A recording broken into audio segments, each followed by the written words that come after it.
Alrighty, lads, we are back. Yes, the stream is working. Okay.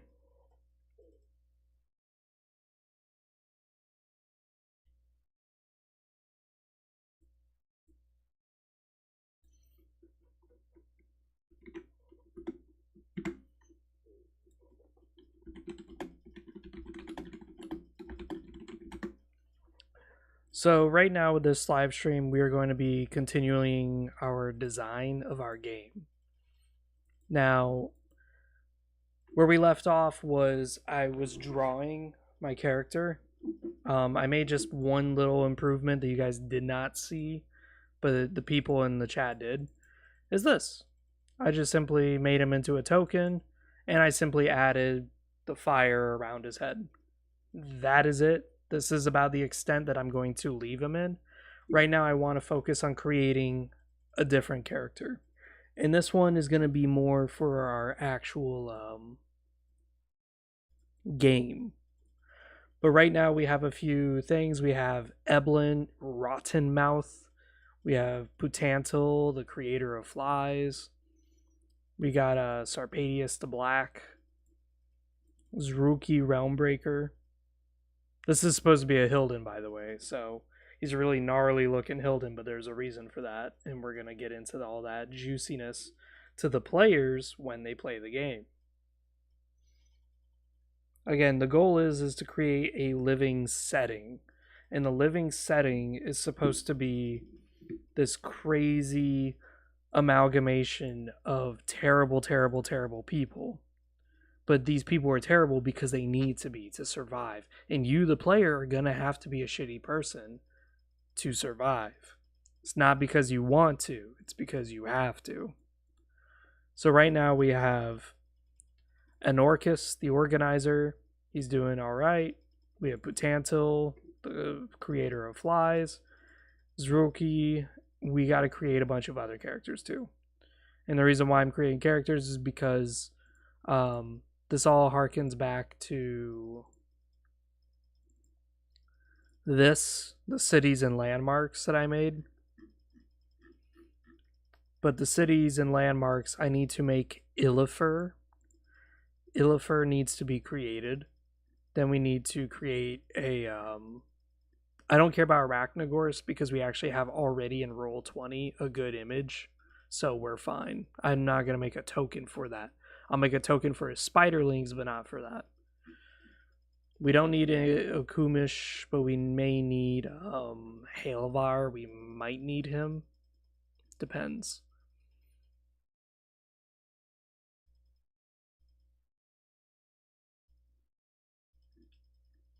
Funny, fun little fact. So, these three villages, Otkin, Otterab, and Utalk. These three names are just simply spelled backwards. Now you may say, like, what are these three names spelled backwards supposed to mean? Well, it's a Evil Dead reference. It's supposed to be Klaatu, Barada, Nikto. That's what it's supposed to be. You may wonder where that's from. That's from like Evil Dead, Army of Darkness, where he's supposed to say three fucking words, just three magic words, before he touches the fucking book. He forgets the third word, which is Nikto. So he decides to fuck it around and fuck it up, and it causes all sorts of comedy. But those are the three words, and those are the three villages: Otkin, Otterab, and Utalk. Pretty badass names, but they're actually a reference to something else. This is something that I need to write, is Breathwood.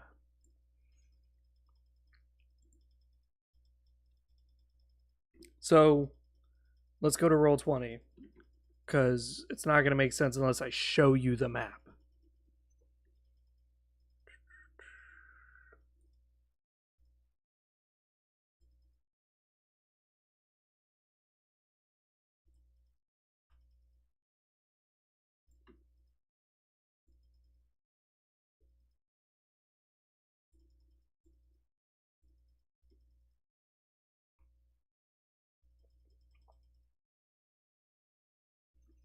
Okay.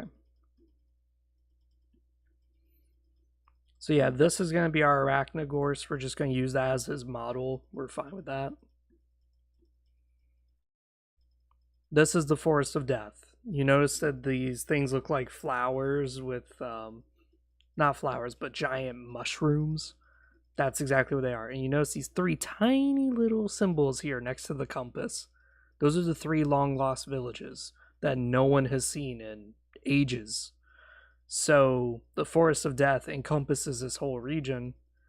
But what lives in the Forest of Death is a tribe of extremely terrible savages called the Twirlshanks. It's all literally right here. The tribe that lives there are Twirlshanks. So the Twirlshanks are supposed to be extremely tribalistic. Extremely. And that's where we have our wasteland. They wear waistbands, they wear regloves, they wear crest of power, and that's them. This is what the Twirlshanks will be using. Notice it emphasizes melee damage and increasing damage, just period. Doesn't matter what it is, just increased damage. Oh, we misspelled miasma. There we go.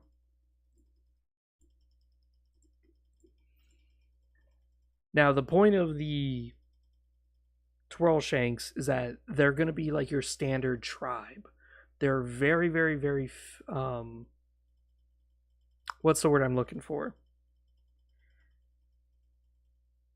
I was going to say nubile, but that is not the word I'm looking for. That is definitely not the word I'm looking for. I'll just say that they are very numerous, for lack of a better term. They're very numerous. So because they're so numerous, they're going to have very little armor. We're talking like leather to iron. That is it. So you're going to say Freezer 700, wait a minute. They have leather and iron armor, yet no one can break them? Yes. And the reason why is because there's so many of them. So many. Because they breed like fucking roaches that they get in range. Doesn't matter how many of them you kill. And by the time they're in range, you are so fucked. Because look at all these damages that they have, all these modifiers that they have to their system that makes them do more damage.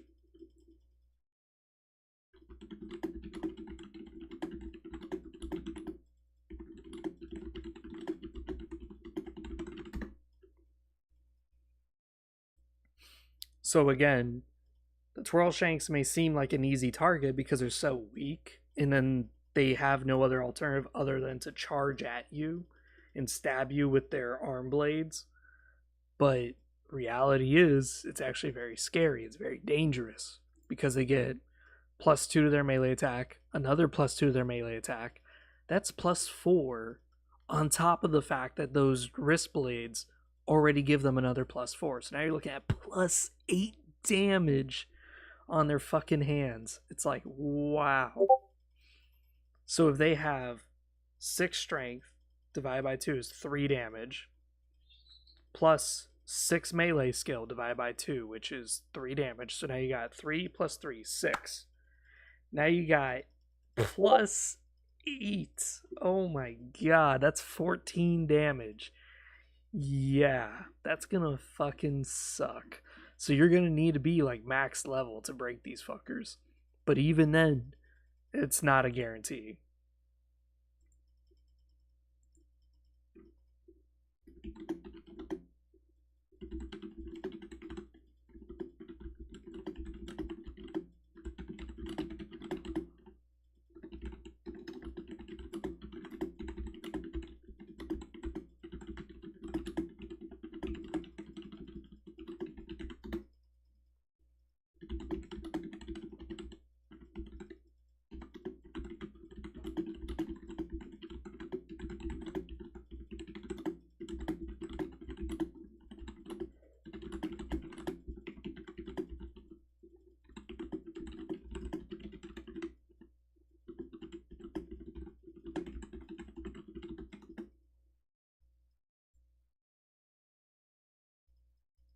Someone here, hey, what's up, Fuddy? So yeah, Frederick just posted here. I tried to get into Nosgoth so I could watch your videos, but I just couldn't. I don't know why, but it's not your fault. The reason why a lot of people have a very hard time getting into Legacy of Kain, this is something that Legacy of Kain fans just can't really understand sometimes, is that your setting is cool as fuck. Your story is so awesome. No one's gonna like it. And that's like a mind fuck to people like, what? But it's so cool though. You just said it, and it's awesome. It's got cool gameplay, but yeah. The problem is that it's so difficult to wrap your head around what's happening.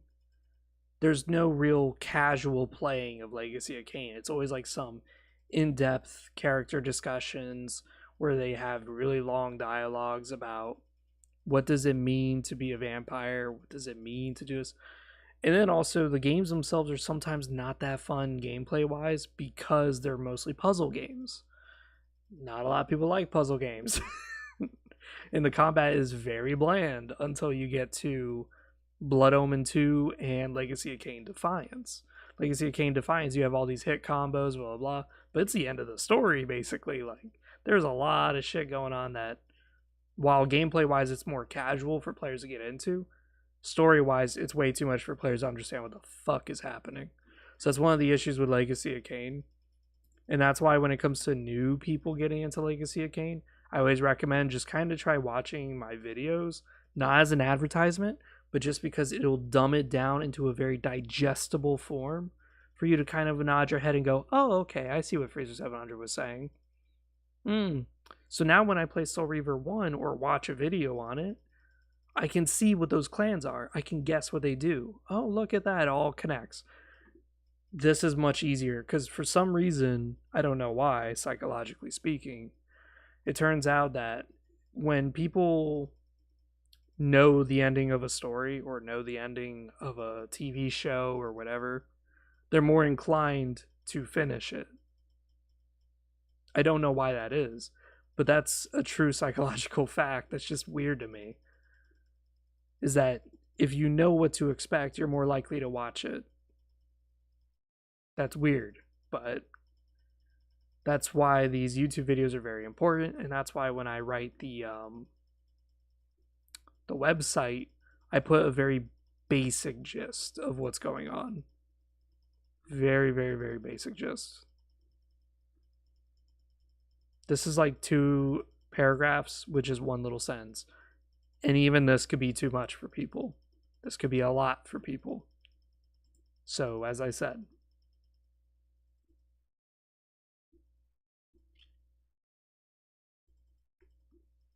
yeah, exactly. So the Forest of Death, that's going to be the goal. Is that we're going to write down Breathwood as our items that are unique. And I want to put it where it's kind of like together.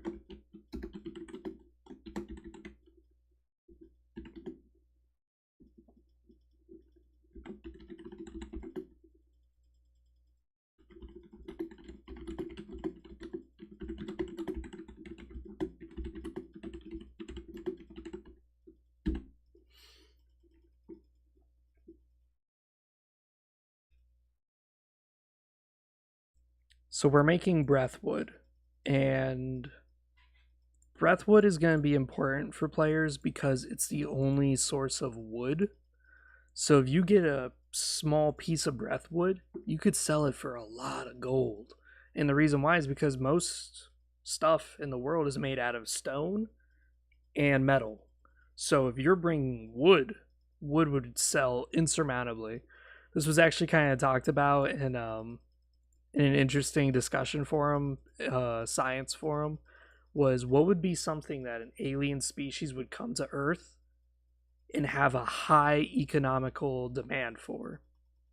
And most people agreed it would actually be trees. And the reason why is because when you're out in space, there's shitloads of material. There's a lot of platinum, there's a lot of oil, there's a lot of like everything. But there is no trees. So trees, like wood products, would be very high demand. And it would be mostly stuff for furniture and such.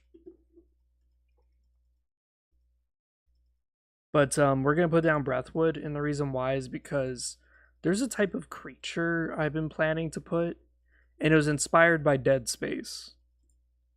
There's this creature. Let me close the roll 20 because we really don't need it. Weezer, that's what it's called. Weezer, yeah, this. I'm trying to remember like what it was called, but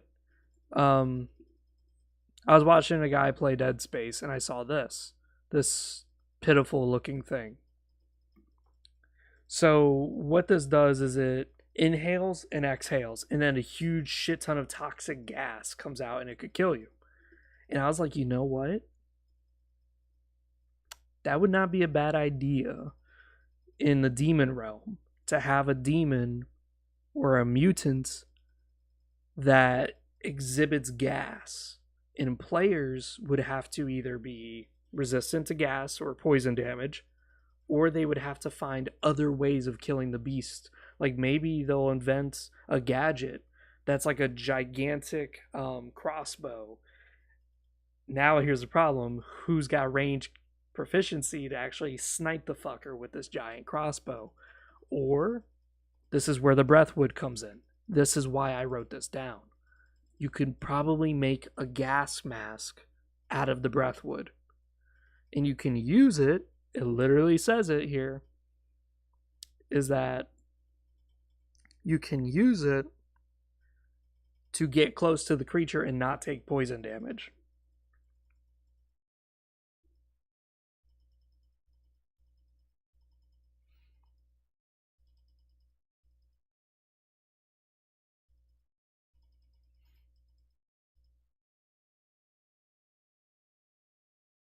Yeah, down here. As it remains, Breathwood is a valuable commodity, typically used as wood, but also purchased by explorers. Engineers will typically make a mask or a helmet that encases a jar of Breathwood, stunting its growth. These are worn as oxygen masks, but be warned, many explorers have passed out while wearing these masks as the air is too rich in oxygen. This is a real thing, by the way. You can actually die from inhaling too much oxygen. So it requires you to have a little bit of experience, or else you're going to really fuck yourself up. That's actually a good negative trait. We should write that down. When you start to become like dizzy from inhaling so much poison. And this would be specifically poison related. That would actually be a really cool negative trait. But what's the term for it that we can use?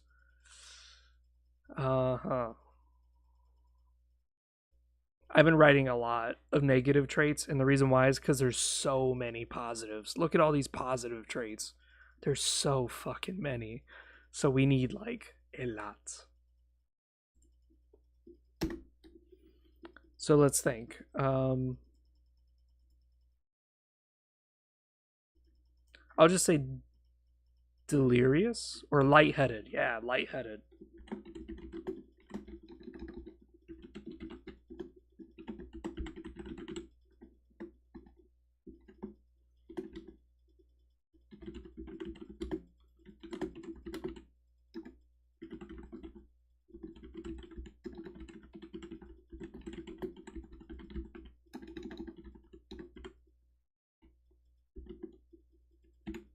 This will give you -2 movement.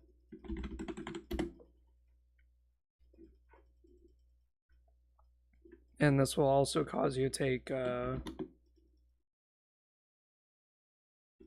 2 extra damage from poison sources. So the more lightheaded you are, the more damage you're going to take from poison. Now we're going to go one step above lightheaded. What's worse than being lightheaded? Delirious. You are full on just stumbling.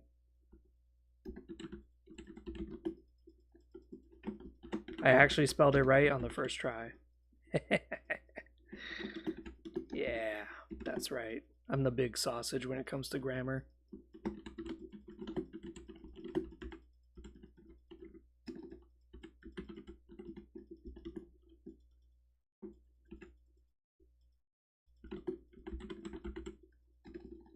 We'll do -4 movement. Because now that we wrote down these traits, we can go to the spell book for humans, because humans have poison magic. We can make these into like spell traits. Like, you cast this onto a target, they now get lightheadedness. They now get delirious. It's like, ooh, shit.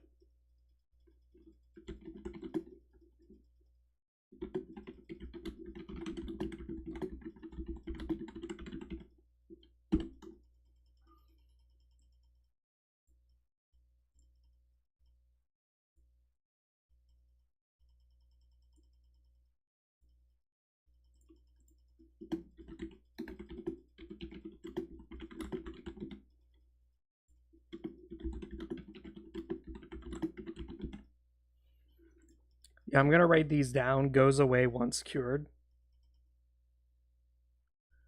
Because if I don't write that down, some people may think, oh, it's an inherent trait, therefore it's permanent. You're permanently lightheaded. No, no, no, no, no, no, no. Dear God, no, that would be awful. That would suck so much dick. Oh yeah, by the way, turns out I was wrong. Earlier, I want to change my statement, okay? Earlier I said Elder Scrolls does not bring the bitches. Clearly, 1.3k views after just one day of being uploaded. It brings the bitches, okay? Why abandon forts? It's such a random topic, but yet it worked. I don't know why. The more obscure I get with my lore topics, the better. I don't know why. It's just a thing, okay? It is just a thing. So let's go to our species codex. Let's go to our... No, it's not species, it's our magic folder. Yeah. So where is it? Mercury poisoning.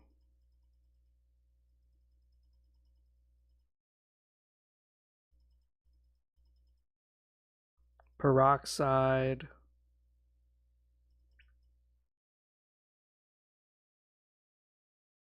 Botulism. Must roll an air. If it lands on 12, instantly kills the target unless it is a demon or a vampire, in which case you take another turn of damage and stun. If boss or mini boss, takes additional 20% max HP boost damage.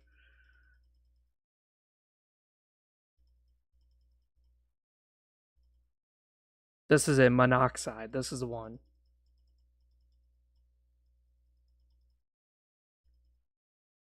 Actually, monoxide makes sense. I'm not even going to bother with it.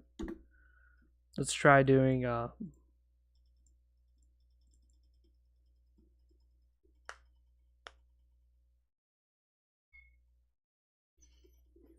Let's just do a status effect. You're absolutely right, Fuddy. Let's just do a status effect spell. This one's going to be called...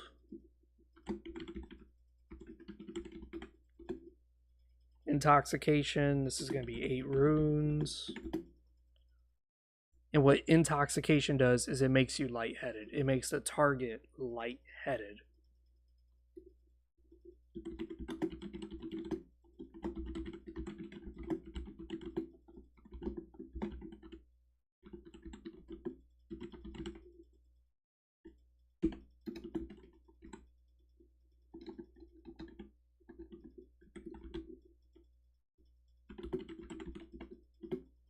We're going to say 4 turns instead of 3. Let's just do 4.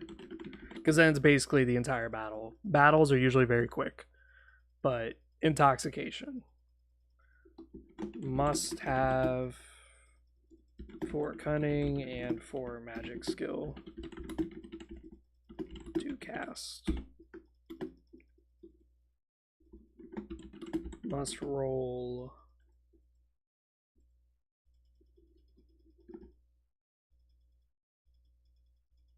I'm going to say just 6. Because mind you, this is just a status effect. This does nothing as far as damage is concerned. Must roll 4 or higher to cast. Failure results in nothing. Cannot crit fail. If crit succeeds, 12, then target is poisoned for 2 damage plus trait for 4 turns. There you go. That's intoxication.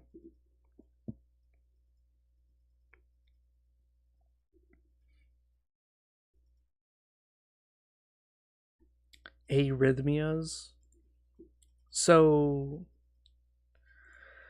let's look at our traits. Did we have arrhythmias in there? We could do that. We could do that as a negative trait. Palpitations. And simply put, it gives them like negative charisma modifiers or something like that. Or not negative charisma. It could actually sap their strength. That'd be interesting.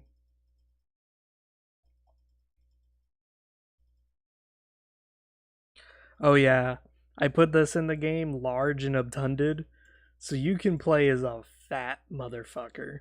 And this is personal or inherent, so you could go either way with it. You're just naturally a fat ass, or you personally just gorge on all the pies. You just can't help yourself. You're fat as fuck. It increases your size, but you get minus movement rolls. And you also get a bit more endurance. But this could be rather interesting because you could play as a large person, so you're bigger, and that actually increases your attack range. The downside is that more people can attack you, because now you can be surrounded by like 8 people and get your ass pummeled, whereas before you could only get surrounded by 6. So it's like, okay, you're increasing the amount of surface area that you can get fucked up in. And also you're blocking your allies from doorways and shit like that. So that's kind of the point, is that players could decide to play as the one boss. What's the fucking boss name from Dark Souls?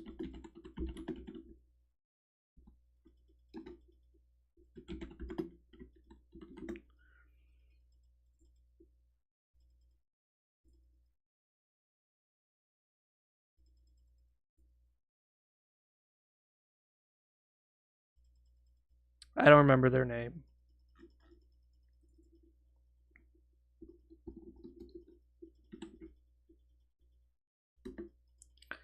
It was like Ob something, right?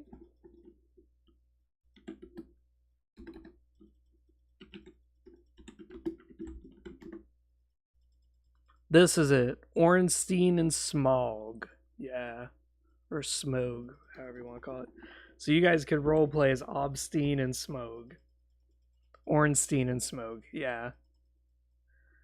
One player be large as fuck, obtunded, and then the other player just simply be nimble as fuck and just, with your little rapier, just stab the shit out of someone.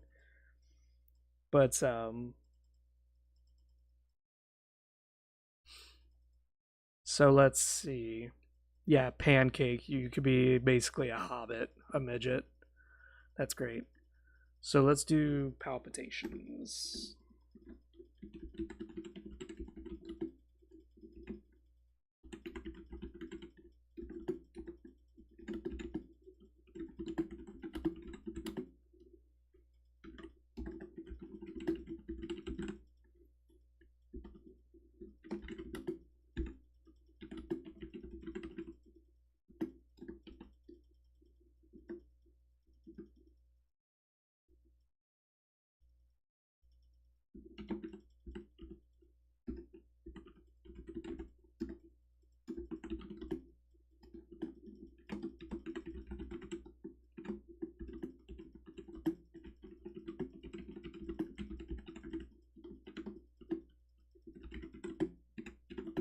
Give -4 strength and must roll endurance check. It failed. Yeah, this is a stroke.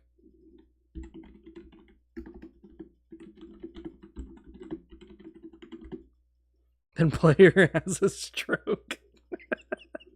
Taking permanent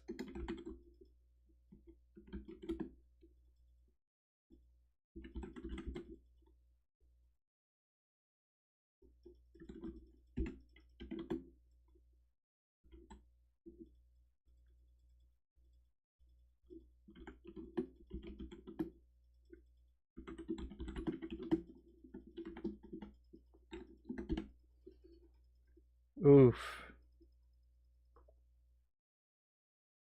This is gonna really suck. Technically, with a arrhythmia, so this is where me being a nurse kind of comes in handy. When it comes to heart palpitations and arrhythmias, this could be an energy spell or a blood magic spell. Either one, honestly.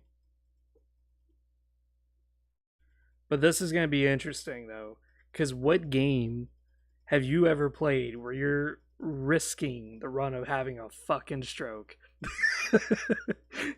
Now you could go and brag out to your friends and be like, "Oh yeah, I caused the boss to have a stroke. It was great." Everyone's gonna be like, huh, "A stroke? What do you mean by that?" And you're like, "No, he actually had a heart palpitation and had a fucking stroke." And everyone's gonna be like, "What? What game are you playing?"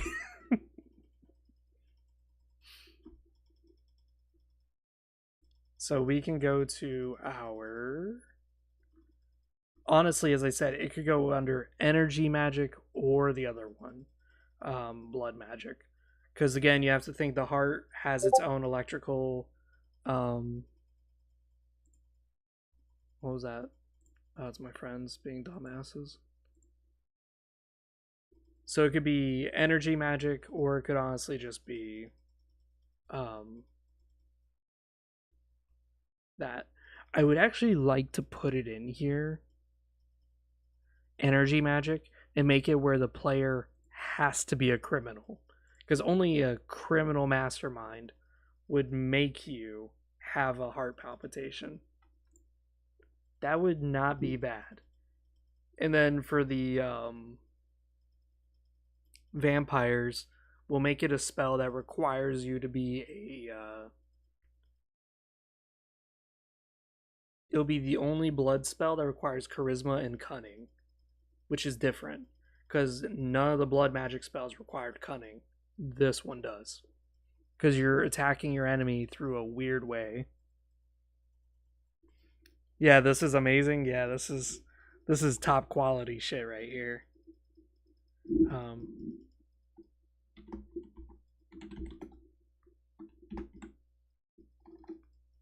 atrial depolarization.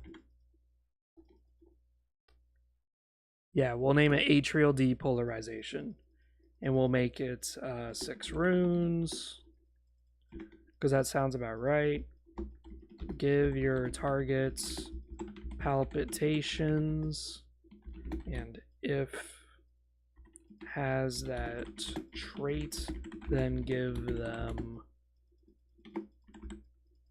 arrhythmia traits.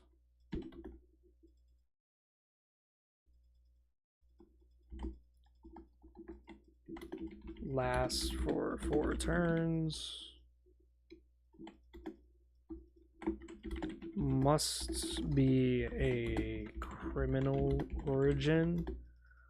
Or let's see, what else was there for humans? Let's go back. Because humans had the prophet, did they not? No, they didn't. They had something else. They had a very specific class for this kind of shit. It was really interesting with the humans because they had a lot of classes. Hunter, prophet, yeah.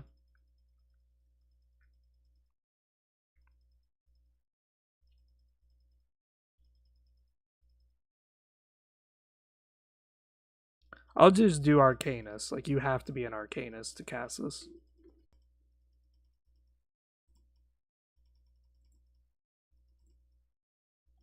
There we go.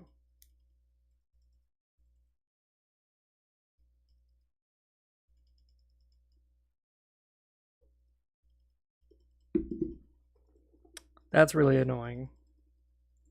OBS like does that a lot where it just randomly has a stroke. It has a stroke as we're talking about having strokes.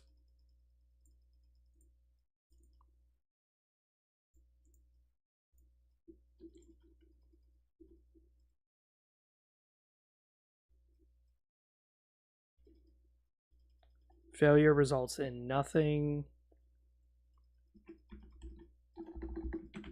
Cannot crit fail. If crit succeeds, then targets must roll endurance check for stroke.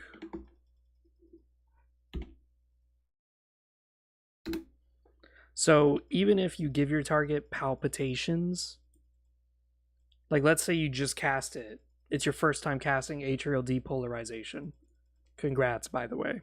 You rolled a 5 or higher. Not 5. You rolled a 12. If you rolled a 12, not only do they get the palpitations trait, which is minus 2 to their strength, but now they get a stroke. Now, I want to remind you guys, if your stat reaches below 1, you are dead. Doesn't matter what it is. If you have below 1 strength, you literally don't have the strength to even breathe. If you have below 1 endurance, you literally don't have any HP. If you have below 1 intelligence, your brain doesn't even work to the point that you can't even breathe. Like, so no matter what, and then you may say, well, what about charisma? Well, if your charisma is below 1, your face must literally be molting off of your fucking skin. Like, how ugly do you have to be for it to be negative? Like, you must be dead, basically. Like, your skin must be rotting off or something. And then perception, obviously, if it's minus 1, you can't feel, you can't touch, you're probably suffering nerve damage. Like, so that's where, again, you could technically kill someone if they fail a stroke. Just a reminder. So now we got to go to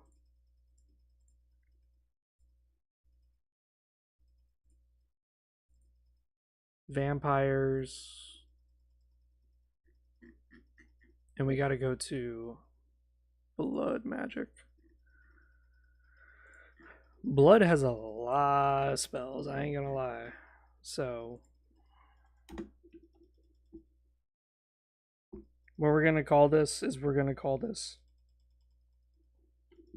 embolic strike.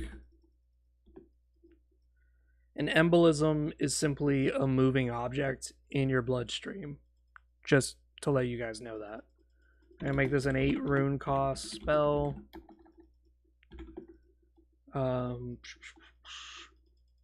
Let's see.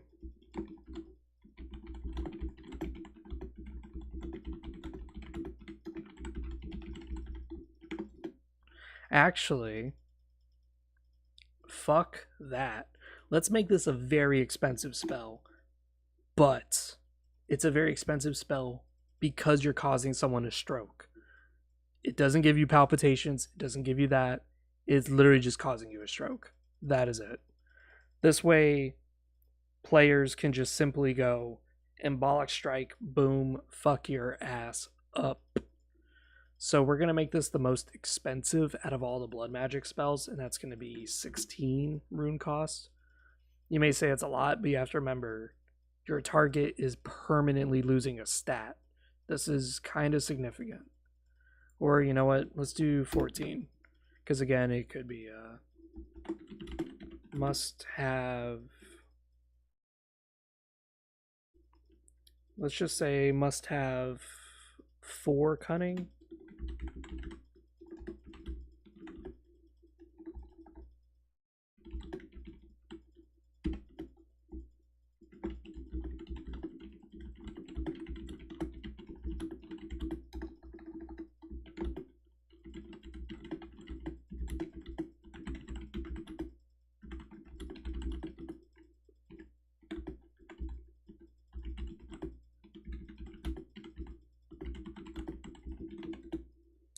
So this is where the spell embolic strike is a little bit better than a regular stroke, is that you're giving them a -1 modifier. So if someone has 5 endurance, 5, that's just a 0 mod. All they need to do is roll a 7 to pass.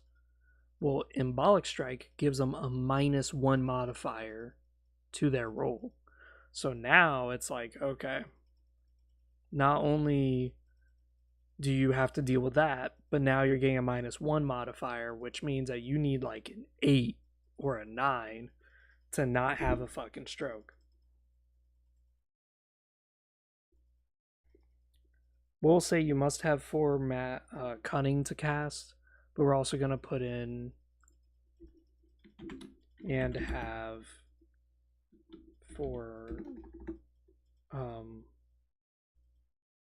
7 charisma. The reason for the 7 charisma is that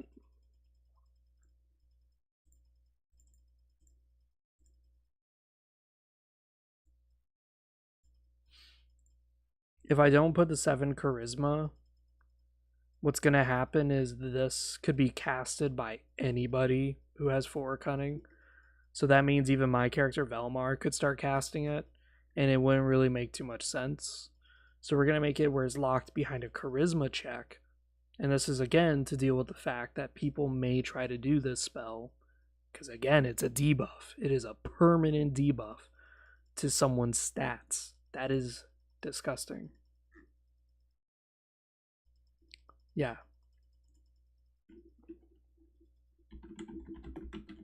I'll write it down in here so that way people don't have to look in the trade section.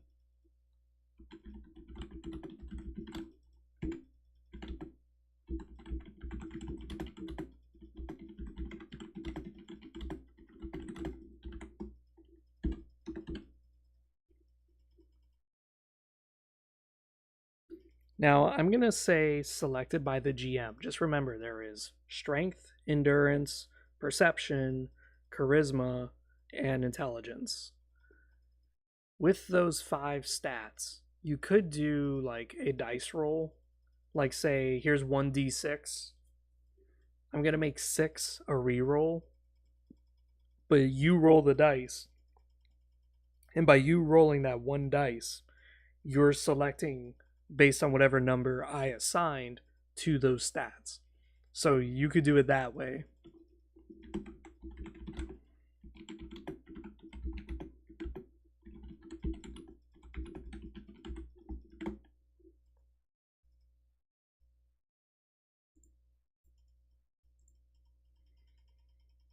So again, this is where we're heading.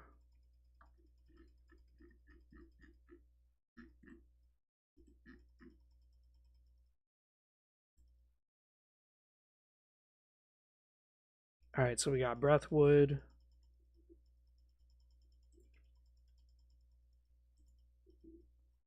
So Fuddy, you're here at the moment. When it comes to the Bovimals, which are supposed to be like your Minotaurs and stuff,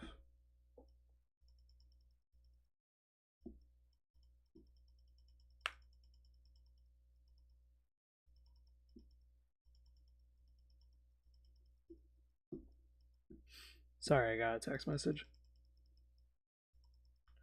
So when it comes to your Bovimals, which is your Minotaur creatures that are invading Jaltuk, they will have these Maw Axe.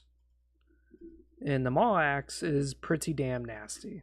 Also, I need to, speaking about Jaltuk, we need to get rid of this. We're just replacing this with item.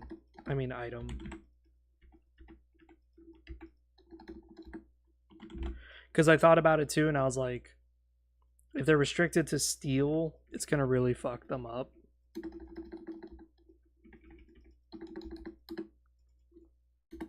Thankfully, the game's not really like got any players yet, thankfully.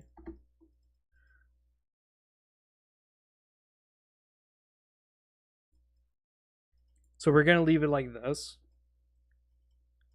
So this way, if you pick up a Baloral Spear, it's like, oh wow, Baloral Spear. It's a glyph Baloral Spear. It's like, oh yeah, so that's why. Because as I was writing up the weapons that the demons are using, I was like, these weapons are very strong. And if you're wearing steel armor, you're going to get really fucked up. So that's why I got rid of that. But yeah, the Maw Axe. It's a great axe, and it does 5 damage. Gives the wielder the ability called Feast, which allows you to devour the flesh of an enemy, giving yourself -2 charisma for 2 turns, but you heal yourself 10 HP per endurance divided by 2 of an enemy. So if an enemy has 5 endurance, divide that by 2, you're getting 20 HP back from casting this spell. I mean this item. So it's gonna be one of those things where you're gonna see Bovum charge at you, and you're gonna want to kill him as fast as fucking possible, like as soon as you possibly can. Enemy takes 14 damage. Armor does negate it, thankfully. Again, 14 damage sounds like a lot, but it really isn't, because if you're wearing full steel, that's -5, so it's 9 damage. Still quite a bit, but if you're level like 4, that's not a big deal. 9 damage is nothing. Must roll an 8 to cast. Fail is nothing. Crit fail 2 results in biting self, causing 5 damage that ignores armor. 12 results in target being stunned for a turn. And then we have the Head of Grumble. The Head of Grumble is a Bovum captain's helmet. Gives +3 armor, gives +4 damage to allies within 4 range if they are using a Great Axe, Warhammer, Great Mace, Great Sword. So basically all the people using Maw Axes are going to kick your ass, because now it's 9 damage. So that's the point of the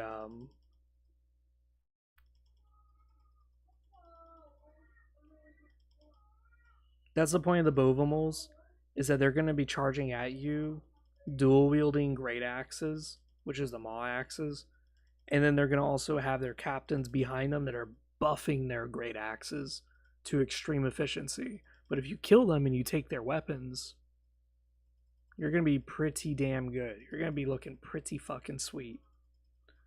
So that's the goal with that. So now let's look at this.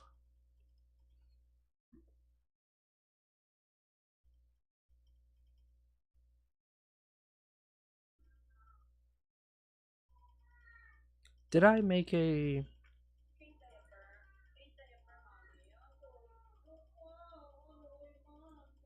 I should make a new folder. Yeah, let's make a new folder and do Jaltuk region.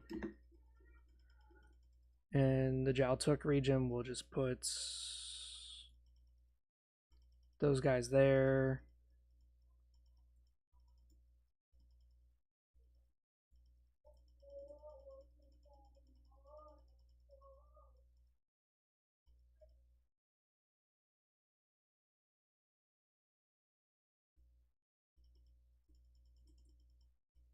All right.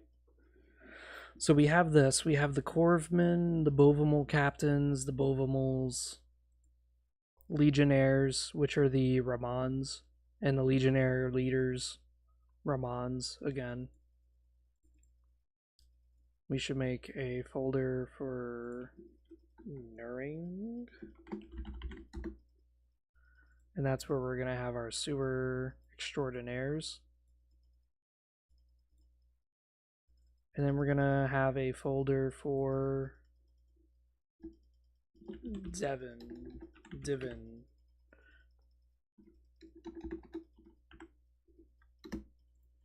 And that's where we're going to have our Cycloneators. Okay. Beautiful. Something else too is that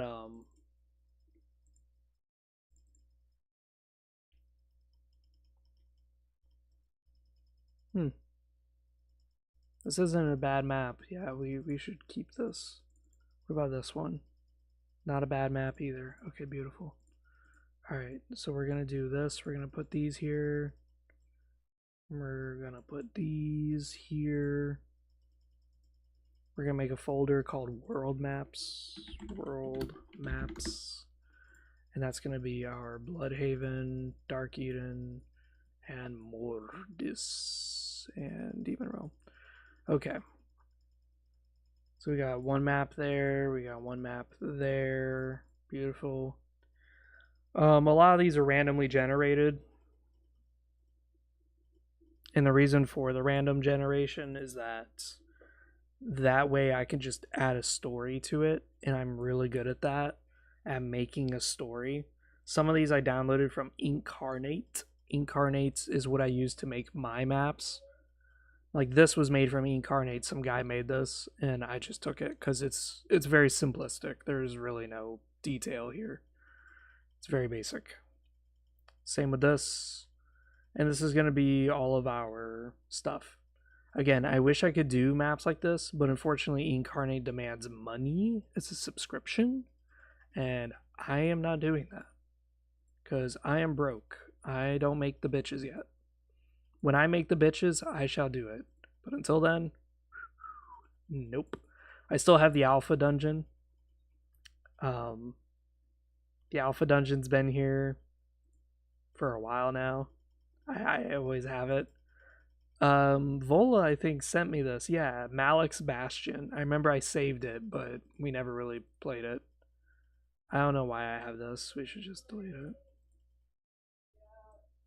Delete this too. Delete the alpha dungeon. This is our quest log.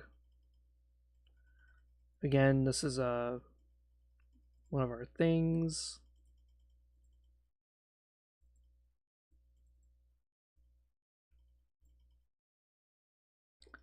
Okay, so we need to do the Pressed Guild. Where was it? It was somewhere in here.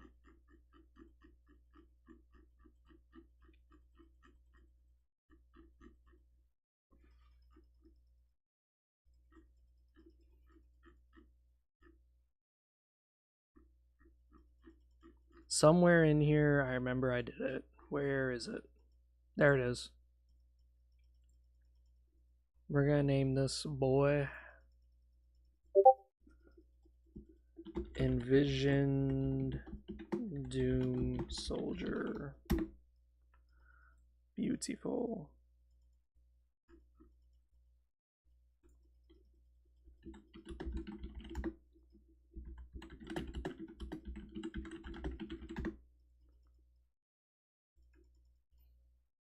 So we have Envision Doom. Now we got to go to our token generator. Open this up. It's quite a process. I'll tell you what.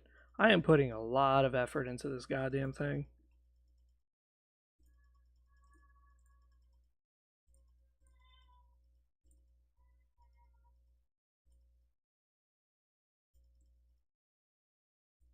Yeah, that looks better.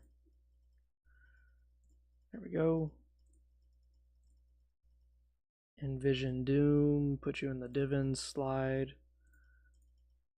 Documents. Rename. Envisioned Doom Soldier token.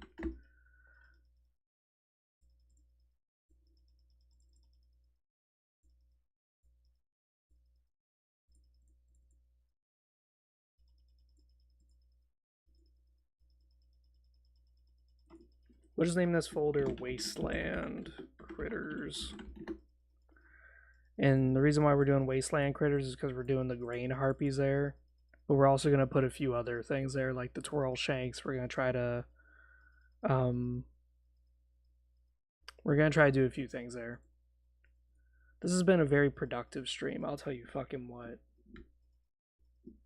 It's only been an hour and we already got a lot of shit done. Like, a lot. What I want to try is Neurolove.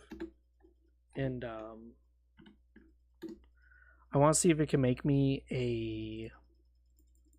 I don't know why the fuck it memorizes my last prompt. No fucking idea. Let's try a sci-fi. Let's try dark, gritty hazmat suit wearing miner.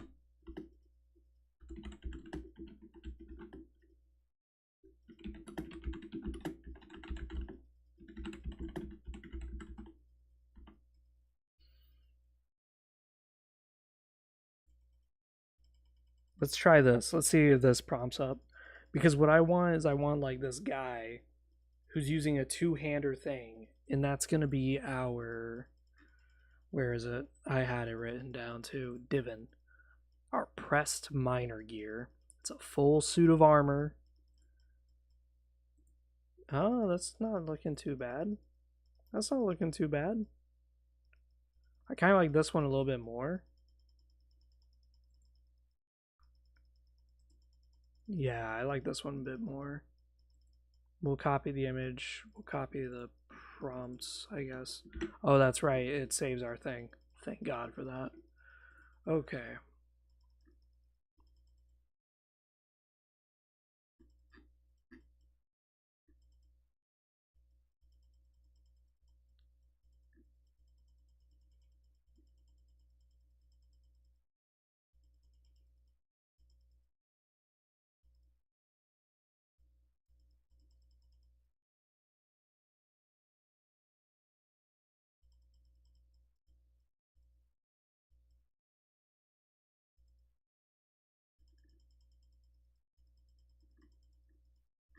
So let's design that creature I was talking about.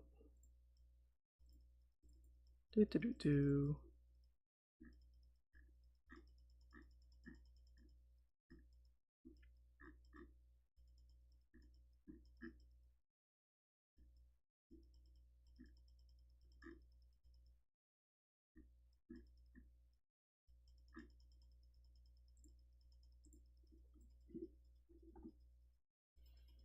So what we're gonna do is, yeah, something that was funny about the alpha dungeon is that the alpha dungeon by itself was full of environmental hazards. Full. It had a shit ton of water, it had a shit ton of sunlight, it had a lot of fire, and there was a reason for the environmental dangers. The environmental dangers were there so that way I could test and see, is it really broken that players could just instantly fucking explode when they touch water? Is it really difficult for them to manage this? And it wasn't. They were actually finding very clever ways to move around it, to get around it. My favorite was that they mind controlled they mind controlled one of the guards, a human, and they had him walk through this water, and he activated a chest and got a cool item, and they're like, yeah, get his ass to bring it back. But as he was bringing it back, he slipped, fell, and cracked his head, and he died in the fucking water. And even though the water was only up to like your ankle, so it's like a really thin amount of water, it's just enough to fuck up a vampire's day. And Volo was like, come on. So the players like decided to jump onto his body and use his body as like a raft in this tiny little bit of water just so they could grab the magical item and fuck back off. It is so funny. Oh god. The alpha dungeon was very interesting.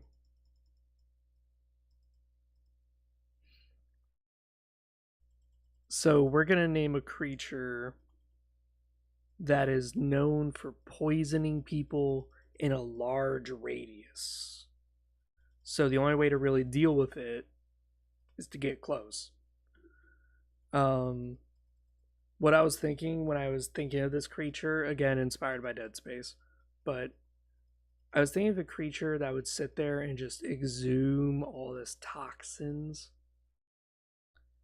and the range would be longer than a bow. So even if you're an archer, you're gonna have to step into this crap and breathe it, which is really, really bad. I was gonna make it like 10 tiles because I think that's fine. Ooh, this is even better. This is exactly what I wanted. Fuck yes. We're gonna name this Pressed Miner.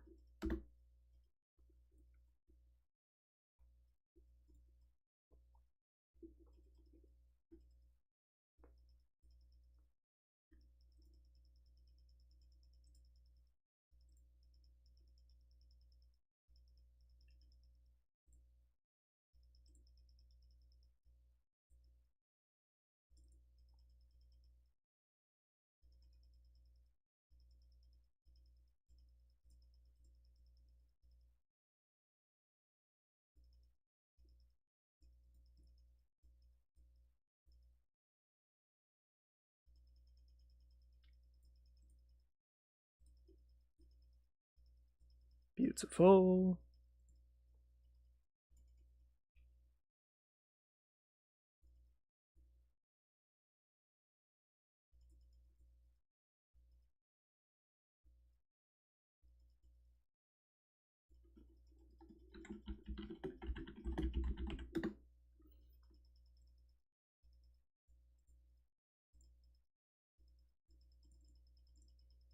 Yeah, so if you go to the city of Divin, you're going to encounter a lot of issues. Because, reminder, the pressed miner suit doesn't provide a lot of armor. It provides very little armor, actually. What it really provides is fire resistance. And that may sound great, but the problem is that you have giant fucking large monsters called Cycloneer that could spring out of the ground at any time and attack you. Now, Cycloneer themselves, while extremely deadly, it's not really the Cycloneer that's the problem. The problem is that your suit is not really made for combat. So all it takes is one stab, one really bad puncture, and you are fucked. Because the suit provides you minus 20 fire damage. There's a reason for that. It's because the area gives you 20 fire damage. Exactly. They may think, why is it exactly 20 damage? Well, think about it. If you're a businessman, would you want to make sure your workers are comfortable or just make sure they're able to do their jobs? Able to do their jobs. So, 20 being the bare minimum, 20 is all you get. So, you're going to have to deal with this monster. It's going to take one bite out of you, and you're probably just going to die to the environment, not the monster. So, we're going to deal with that.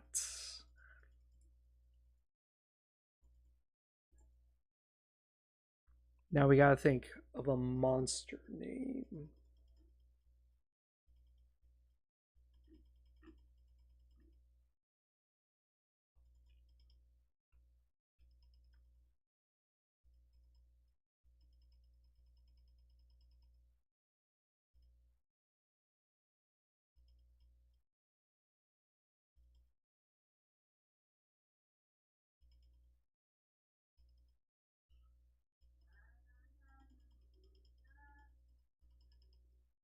Hmm. I'm thinking of a name like.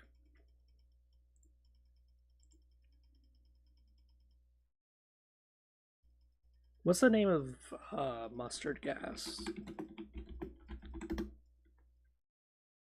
Bis 2 chlorophyll. Hmm.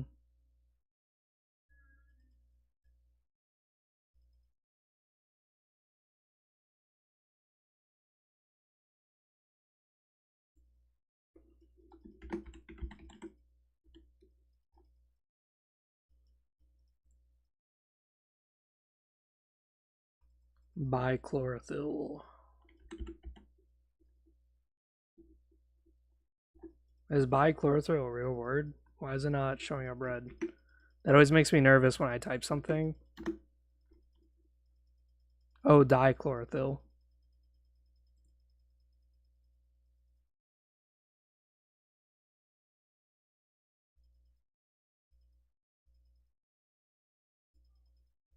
Oh, it's a pesticide. Oh, look at that.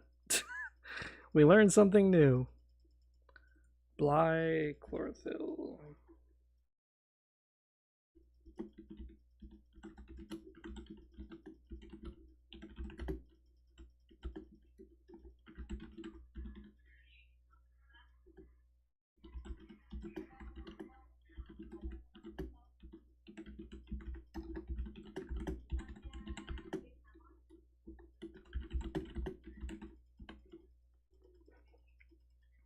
So the bichlorophyll.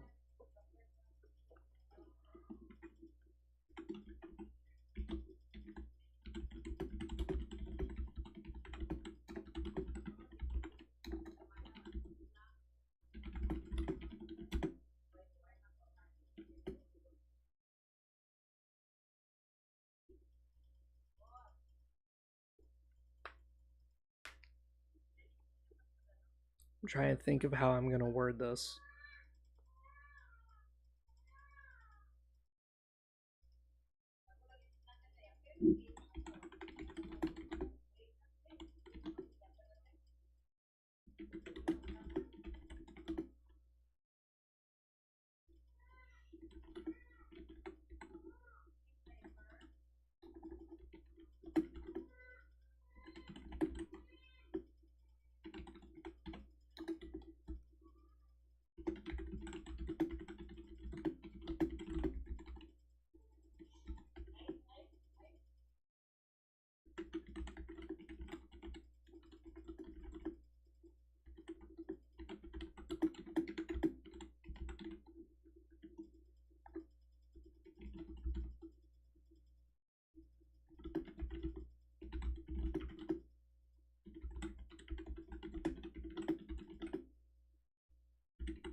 All right, let's try Neurolove again, and let's see if we can do something with this.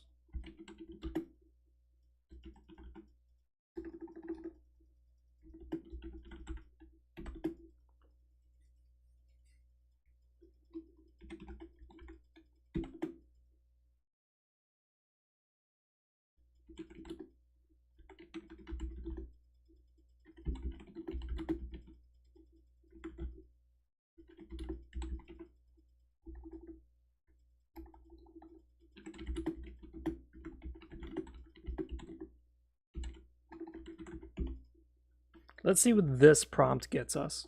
Mind you, I am not by any means an AI expert. I type very, very basic shit. It's because I am a very, very, very basic bitch. Okay? So, as far as my AI prompts go, just know they're not that crazy.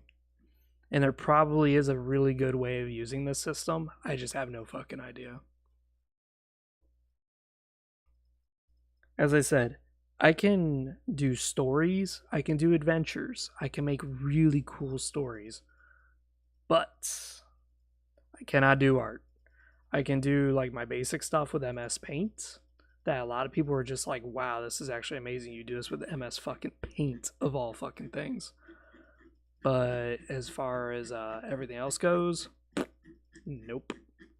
It's better off if I just simply use an AI. Because this is my Paintworks, okay? Doesn't look bad. It actually looks better than some of the shit I see y'all do in Photoshop. So it's like, hey, it's not that bad. The details, the symmetry, it looks pretty damn good. But it's not up to my standards. Whereas AI makes very well done stuff.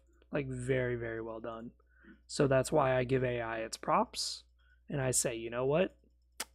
Do this for me.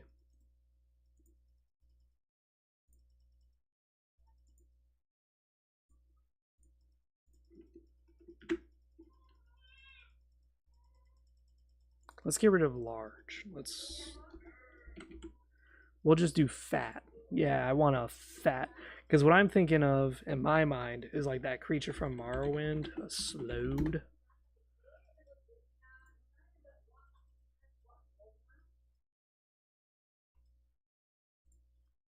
Like something like that. But it's just sitting in the dungeon.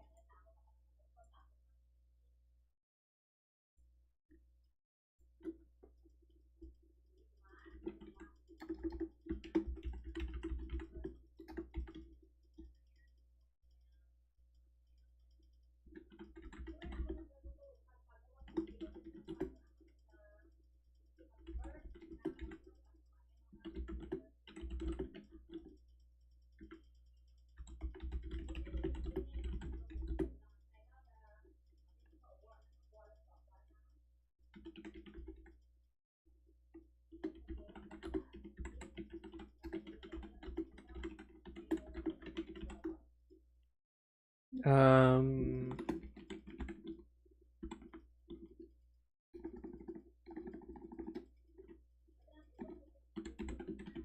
Let's just say bipedal. Because I don't want to say stands on two legs because I'm scared it's going to do something stupid like a fucking chair with two legs that it's standing on top of. AI is like really retarded sometimes. So every time that someone's like, AI is going to take away artists' job, trust me, it's not. It's, it does some really stupid shit sometimes. That's why I have so much fun using it, is because I truly do not know what the fuck I'm going to get. I'll type something in, and next thing I know, it's some random ass bullshit, and it's like, what the fuck is that? That doesn't look bad.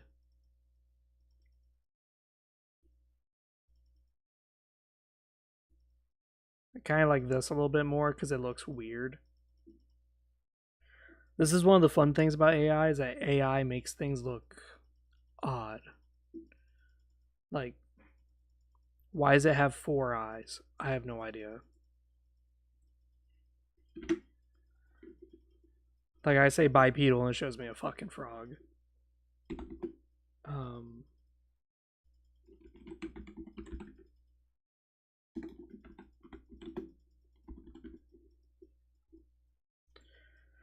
I'll try translucent skin just because I want to see if it gives me like that froggy stuff that I really, really want.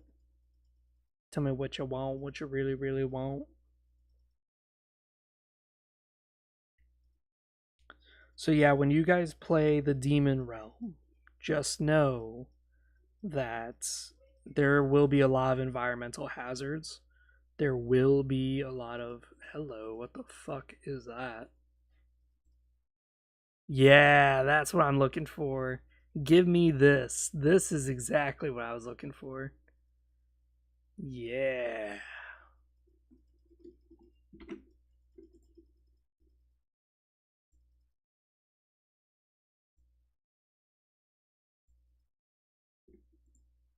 Oh, baby.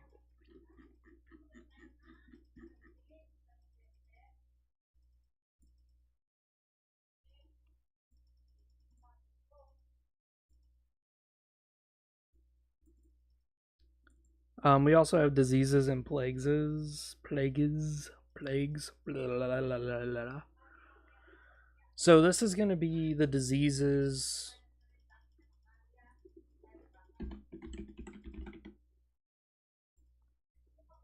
This is going to be stuff that I'm going to have players suffer from.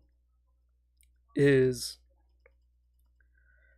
as you go around in the demon world and you start doing things, you may have something like you're in Nuring, a giant industry hive city, and you decide to work in the foundries as a guard, and you're guarding these slaves as they're working these machines. And as they're working the machines and you're just standing around getting your money, all of a sudden you develop a nasty cough. And it's like this orangey thing keeps coming out of your mouth. Well, you got rust lung. That's what you got, rust lung. So now you gotta either leave the factories for an extended period of time, but guess what? You're a guard for the factory, so you really got no choice. Or you use your hard earned money to buy very expensive elixirs to cure your rust lung. But even then, it might not be a cure. You might just be buying something over the counter to just manage the symptoms. So now you're not coughing. If you're not coughing, guess what? You don't get the debuffs. But you still have the disease. So it's like, oh boy. And then like the longer you have this disease, it may be shit like where they start charging you even more for the simple shit. Because they're like, oh yeah, you drank the same tincture, but it's not working. And then you could do a cunning check and you find out that they're actually putting water into your medicine. That's the reason why your medicine's not working. Not because your disease has gotten worse, it's because the medicine's diluted. So it's going to be a whole lot of fuckery that I'm going to expect my players to have a really fun time trying to figure out who is doing the fucking. Is it the disease that's killing me and fucking me up? Or is it the guys who are selling me the cure that are fucking me up? Or is it my boss who keeps putting me in these dangerous situations where I'm developing diseases? It's like, yikes. I have no idea. Triponemia or tripopenia. I should put it as penia. Tripopenia. Holes in your skin that result in -1 endurance. Must roll endurance checks to stop gravel roaches from nesting in your skin. Ew. This means you have like little holes popping up in your skin, and now the roaches are trying to like crawl up in there, like yummy. Ew.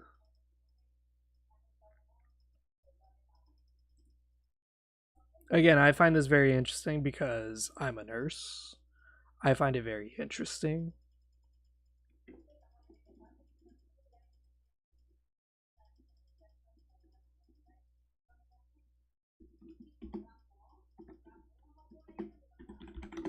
Green fever, exposure to chemical runoff.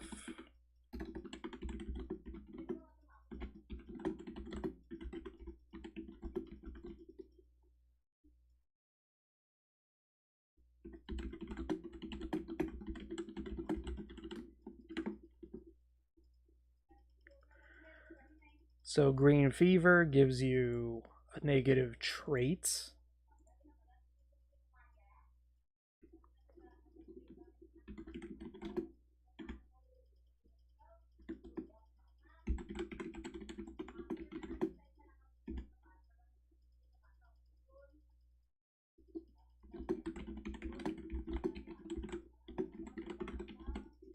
There we go.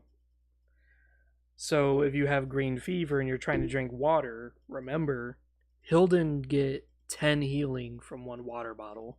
Humans get 5. Well, if you have green fever, you're going to get actually 6 healing instead of 10. And it's because you have green fever. So cure.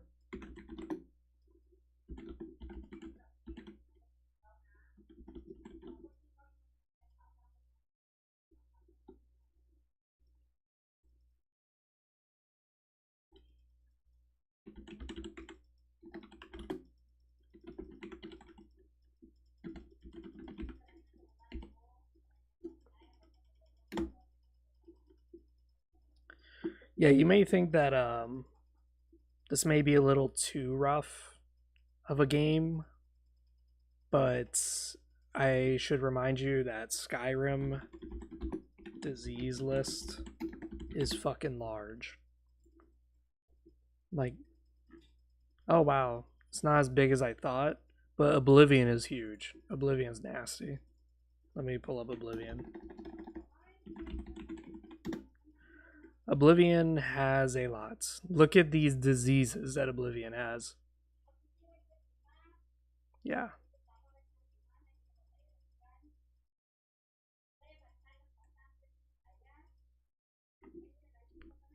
Collywobbles, chills, chanthrax, blight, brown rot, brain rot, blood lung, black heart blight, ataxia. Like, Oblivion had a lot of diseases, and I think the funniest thing is that a lot of these came from homeless people. They don't have it on here, but there's a few diseases that are unique to homeless people. It's really funny. But whenever you play Oblivion again, just kind of remember that there's a lot of diseases in the world. You're not likely to get them. It's actually very difficult to get a disease in Oblivion. But in my world, it's going to be pretty fucking easy. Pretty fucking easy.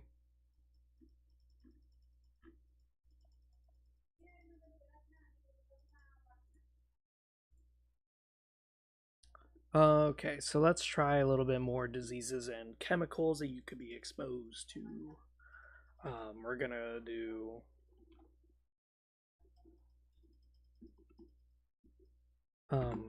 brittle joint.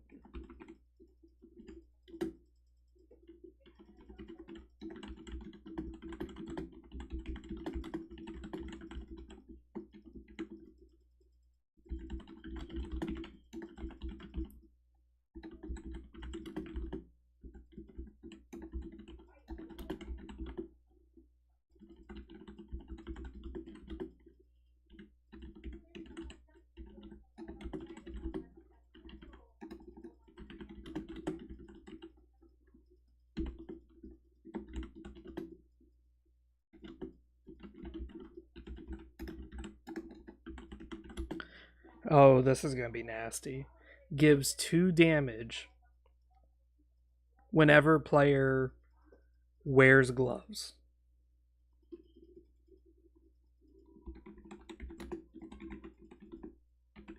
And boots per turn. Cannot kill. Stops at half HP. So in other words, if you have brittle joint, you are stuck at half HP. Because your joints are constantly rubbing against the material of your gloves and boots. So it's causing you a lot of damage. So for a cure, we're going to have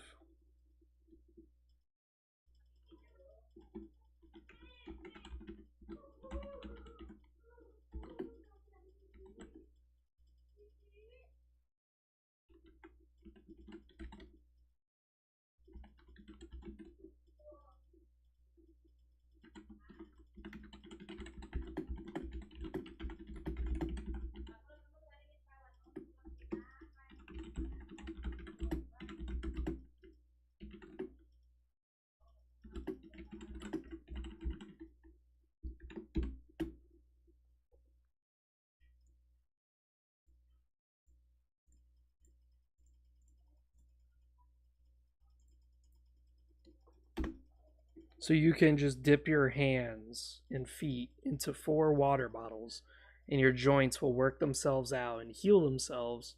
Because again, the one thing that Fuddy pointed out is that when you play as the Hilden, you're playing as a species that's existed for thousands of years in the Demon Realm. By existing there so long, their body has gotten used to being malnourished.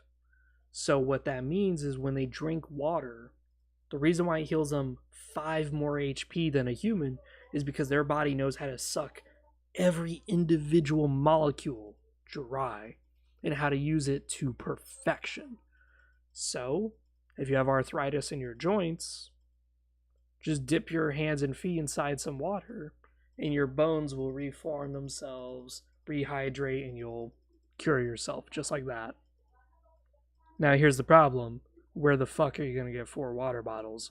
Good luck. Psh, I got no idea. The place is a fucking desert. Good luck. And then we're going to have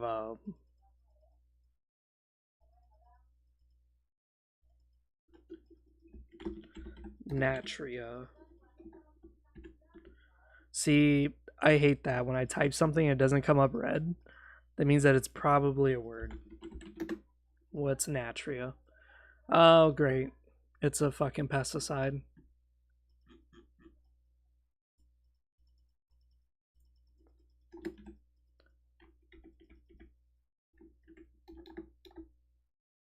Natir.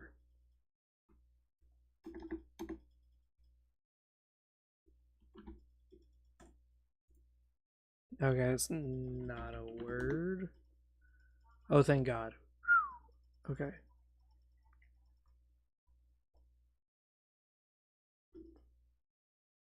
Yeah, exactly. So Natir.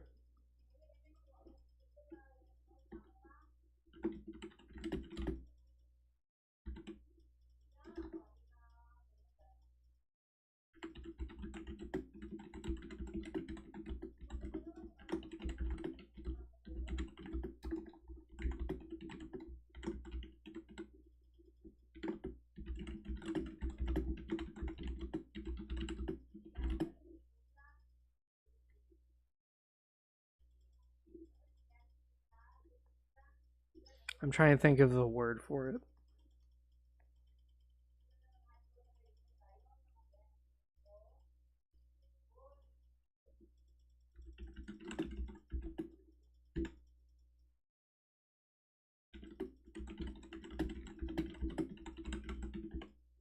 There we go. Natir is supposed to be natremia. Natremia is when you have like too little sodium. So what it is there's hypo and hyper. Hypo means low sodium, hyponatremia. That's when your body doesn't have enough salt, sodium. And that's where you start having issues like you're peeing too much, you're not retaining any fluid. It's really bad. Hypernatremia, you usually get that when you eat too many ramen noodles. And this is why like I'm really surprised that Asians don't have hypernatremia, considering that a lot of noodles and stuff like that is really, really, really high in sodium. Like, read your ramen noodle pack, it is full of fucking sodium, but it's got little to nothing else, just straight up sodium. So if you got a ramen diet, you're probably going to get hypernatremic. Same with TV dinner trays and stuff like that. Like those TV microwave dinners, shit ton of sodium. So you're more likely to be hypernatremic, where you're super dehydrated, you have a lot of like issues, you're just it's nasty. You're also probably going to run the risk of seizures with hyponatremia, some I forgot to mention. So natir is going to be natremia. I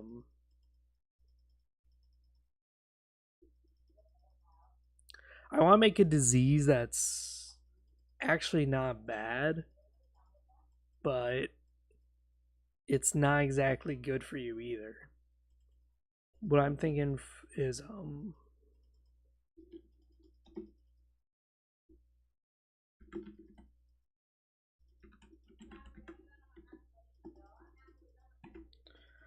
calcitric.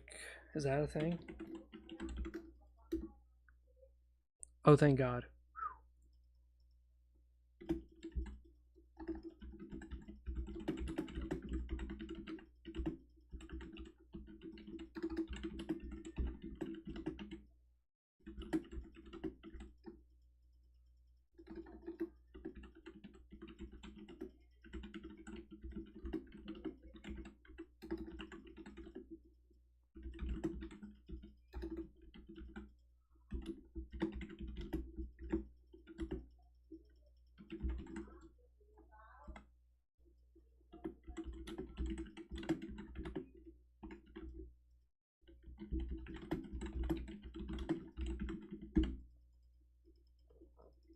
There we go. So calcitric will be this. If suffering for an extended time, then person will suffer anemia trait.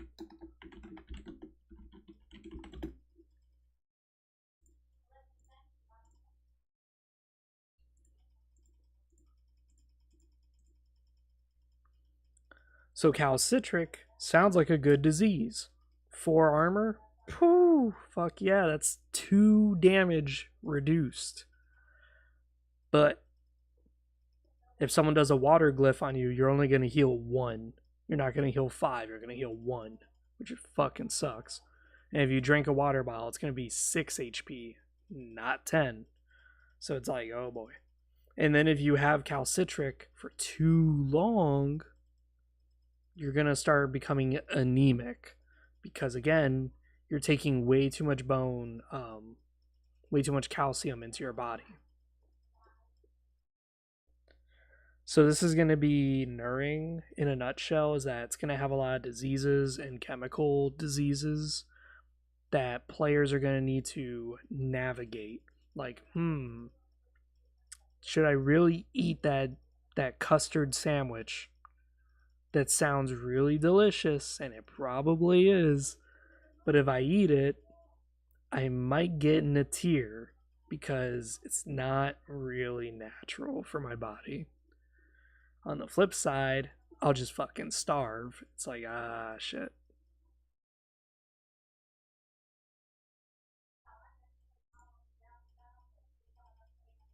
Um,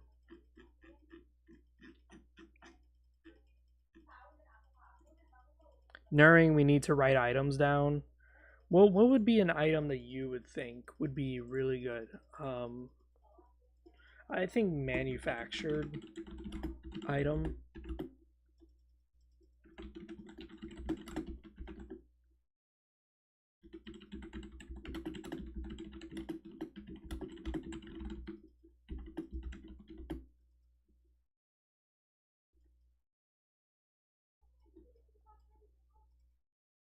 So, manufactured item gives the same attention to detail as all the other items.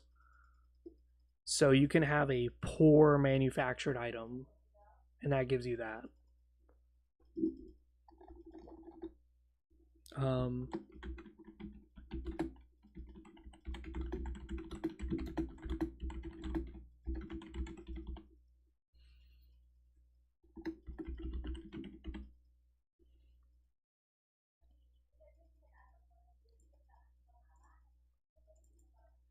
so, if you sell a manufactured poor iron armor, it will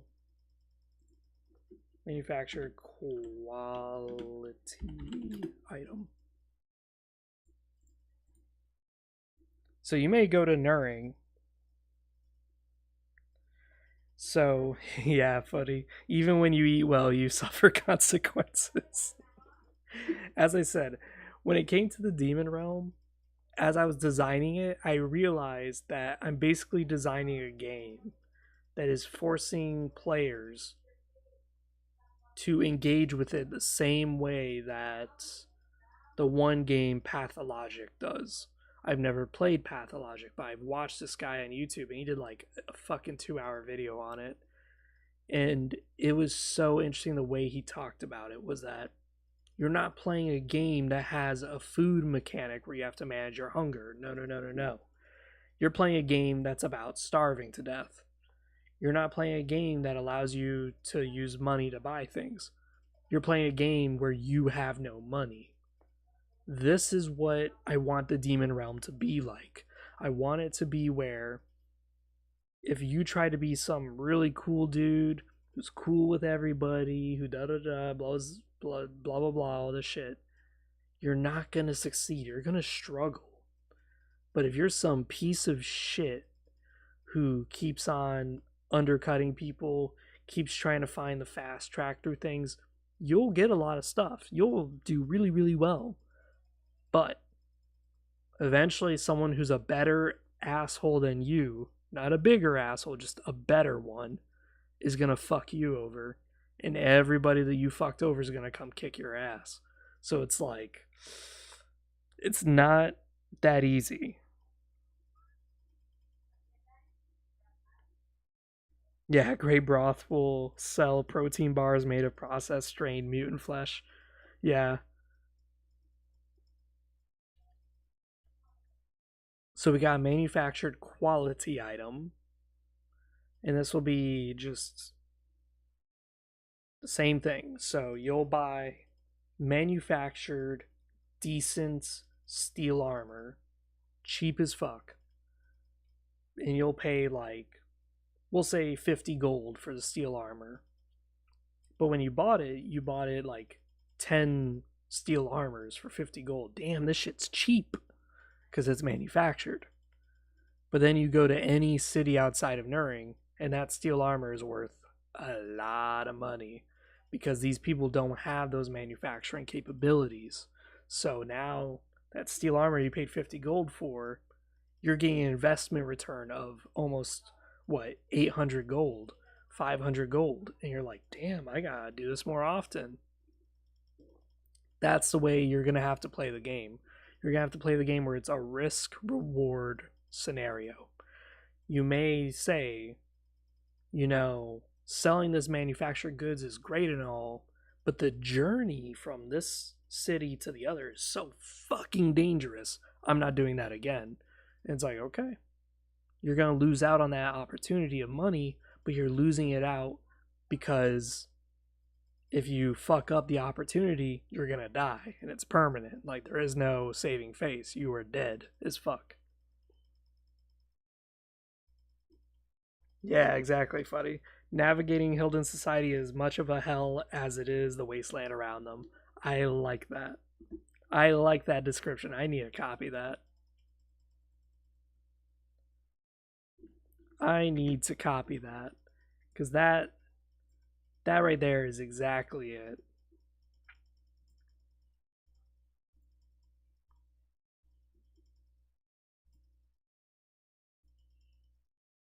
Where is it?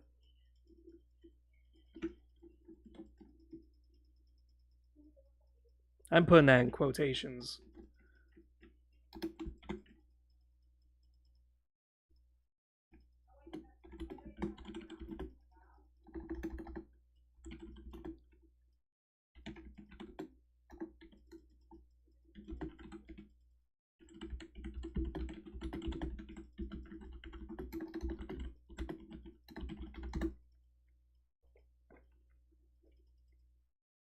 That's actually a really beautiful quote. Fuck yes.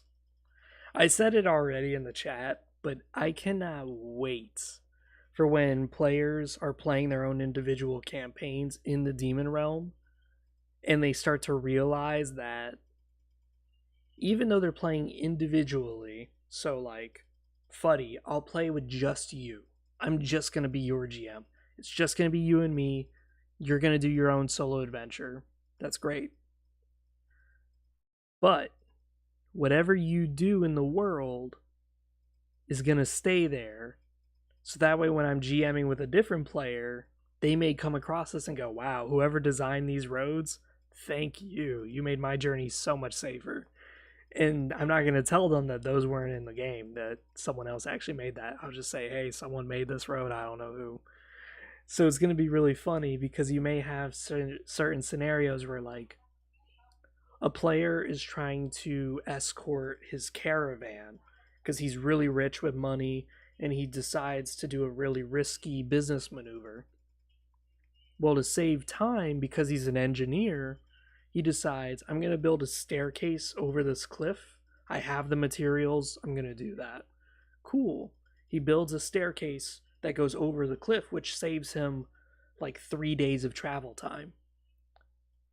But then another player is going to come by and is being chased by like a shit ton of bandits. And they go, if I destroy this bridge, because it's made of wood, which I can do because I have like 10 strength, if I destroy his bridge, it's going to kill the bandits and stop them from following me. So it gives me 3 days of rest.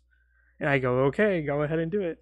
And now the player who made the bridge is going to return and go, who the fuck destroyed my bridge? it's So it's going to be really funny. I'm expecting that.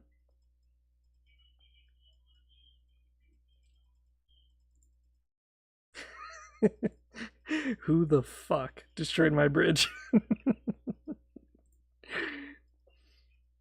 It's gonna be dastardly. It's gonna be really nasty. Cause me, I would definitely be like that. I would be like, son of a bitch, who the fuck just did that?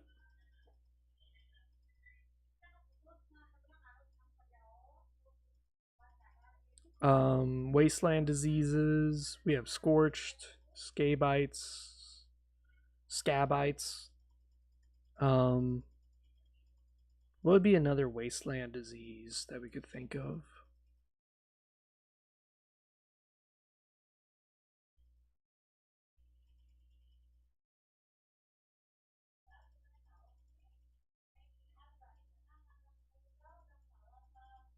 Hmm,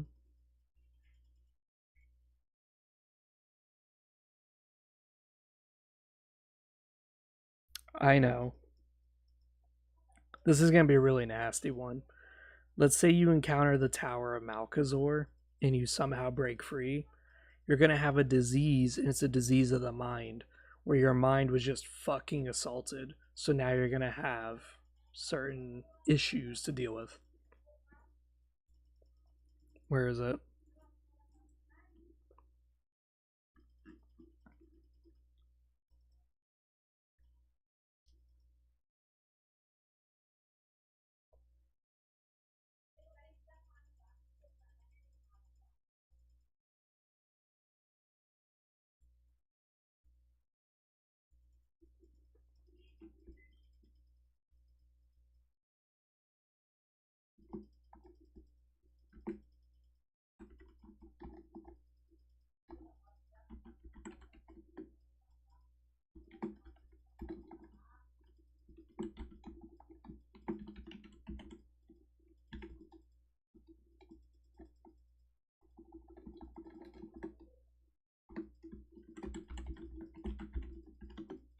Yeah, we'll just call it brain leak.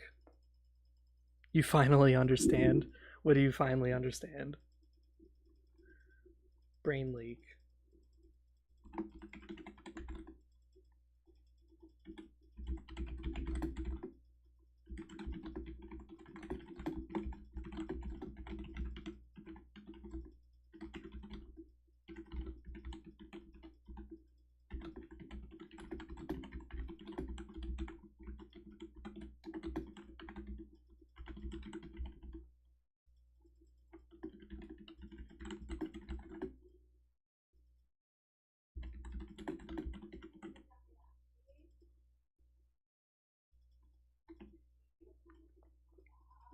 There we go.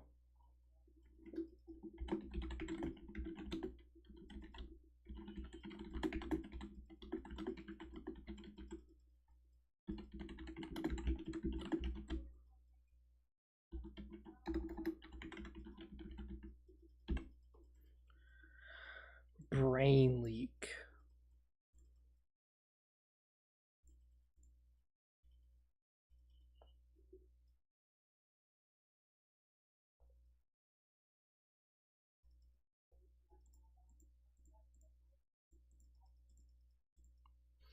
So if you accidentally get too close to the Tower of Malkazor, which is this tower full of the most powerful mind mages Hilden Society has, everyone who gets inside that radius is instantly turned into a mental thrall where they're turned into puppets.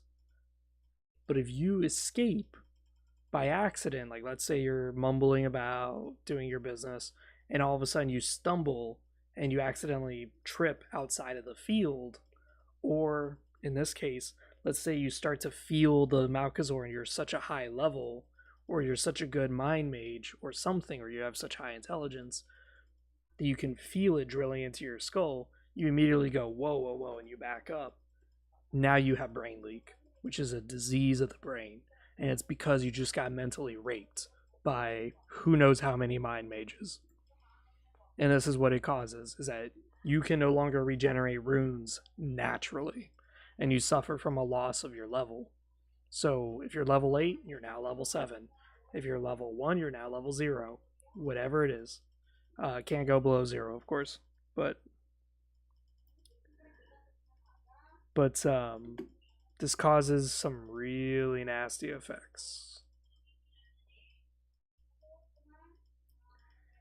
So by escaping the field, you get this.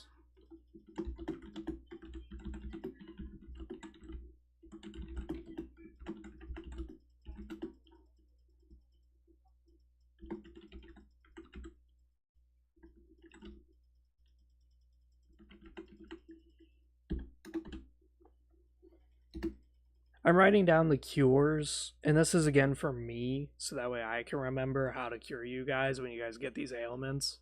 Because I don't want it to be like, oh, you've got a disease? We'll drink a cure disease potion, dumbass. Like, no, no, no, no, no, no, no.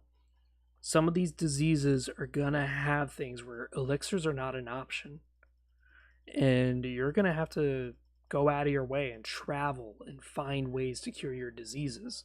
Like, you could be from the city of Jaltuk and you just got Scorched trait.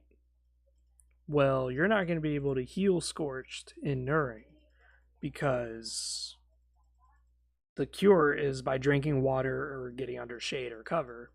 You could be in Nuring and still have Scorched because you can still end up with extreme heat, like working near a furnace.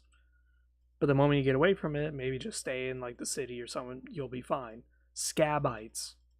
Scabites, you can only cure by using pliers to pull the sand out of your skin pockets, or visiting a shaman, or submerging your body into water. Submerging is the key word. So yeah, we're gonna have a lot of interesting diseases. So one of the things I want to do is it's not Gueron. Why the fuck do I keep typing Gueron? It's not Gueron. God damn it. I need to find it. Um, there's a demon world faction that is very, very deadly. I wouldn't recommend you guys fight them. But the reason why they're deadly is because they use certain things. Hyenic Outcast. That's the fucking name. Oh, why did I forget that? Hyenic Outcast.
So yeah, Laughing Death.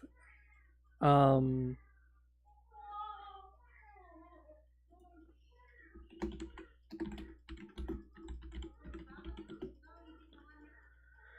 so just as a reminder, the Hyenic Outcasts, they're a bunch of bandits who live in the crater called Lord's Crater, or Crater of the Lord. And what they're doing is they're applying random glyph tubes and networking to their weapons. And this is causing them to like come around like kind of like Necrons from Dawn of War or Warhammer 40k, where they just come in with their like gauze glyph guns and they shoot you. It's just a solid beam of pure fucking energy and it hits you. Well, now when you're hit, you get this thing called Laughing Death, and it causes you to convulse, and it looks like you're laughing. Think about it, when you laugh, your chest like rises, your belly expands, stuff like that. Well, it looks like that, but you're actually like dying. Your body's like fucking spasming. So that's gonna be the point of Laughing Death, is that if you get hit and you fail an endurance check, you get this disease.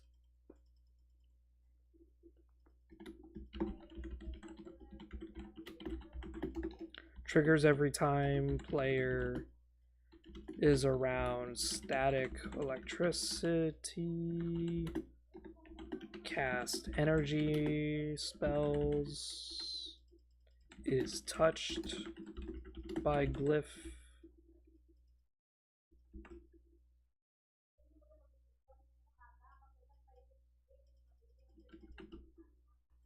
and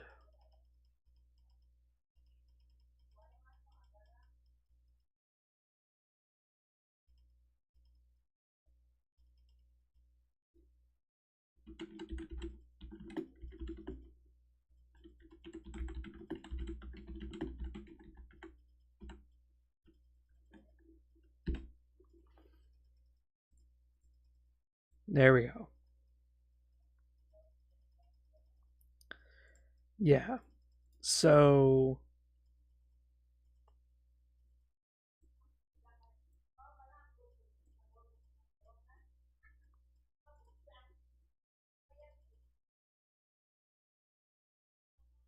did I spell that right?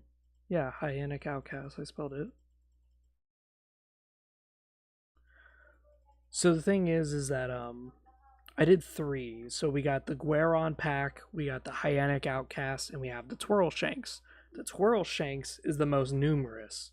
You will see hordes of these fuckers charging at you, butt ass naked, and they will stab you 7,000 times. The Gueron Pact, on the other hand, is a collection term for tribes that follow this certain way of life. So you can have normal tribes, but a Gueron tribe is a tribe that's kind of like Mandalorian, where they view that being a warrior is the way to go, and that therefore you should strive to be the strongest you can be. But the issue with the Gueron pack is that they're pretty mediocre in number. You may not encounter them too often. Hyenic outcasts, on the other hand, have only one location they're in, just one. And that's the Crater of the Lord, which is right next to Nuring. And they're very few in number. Very few. And the reason why they're few in number is because they're using technology that's viewed as heretical, because they're taking the glyphs and they're using it in their own contraptions, and they're not one of the engineers. They're not the race of Hilden that are supposed to be fucking with that kind of technology. So they're doing their own thing for their own outcast shit.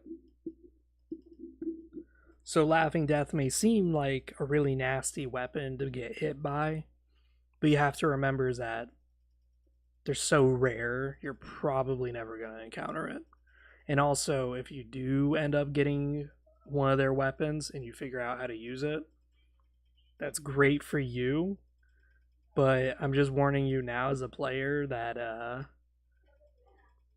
if you use one of the Hyenic Outcast weapons around other Hilden, they're not going to tolerate that. Because again, it's blasphemy.